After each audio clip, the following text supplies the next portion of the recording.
ভাই, আমি আমার আলোচনা শুরু করেছিলাম একটা দুঃসংবাদের মাধ্যমে, একটা শোক সংবাদের মাধ্যমে।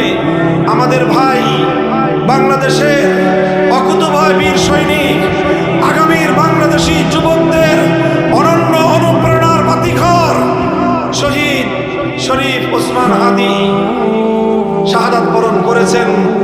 এটা একদিকে আমাদের জন্য শোক সংবাদ, আরেকদিকে এটা আমাদের জন্য আনন্দের সংবাদ যে এক ভাই শাহাদাত বরণ করেছেন। যে জাতি শাহাদাত বরণ করতে শিখে, যে জাতির যুবকেরা দেশের জন্য, জাতির জন্য, সত্যের জন্য, ইনসাফের জন্য জীবন দিতে শেখে, সেই জাতিকে পৃথিবীর কোনো শক্তি দাবায় রাখতে পারে না।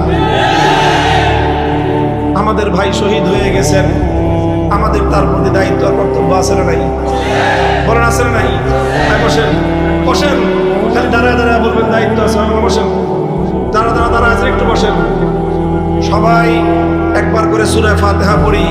শরীফ ওসমান হাদির রুহের মাগফিরাত, তার শাহাদাত যেন আল্লাহ কবুল করেন, জান্নাতে উঁচু মর্যাদা দান করেন। তার শোক সন্তপ্ত পরিবার পরিজন, তার মাসুম বাচ্চাদের দায়িত্ব যেন আল্লাহ নিজে গ্রহণ করেন। একবার সূরা ফাতিহা পড়বেন, 3 বার সূরা ইখলাস পড়বেন।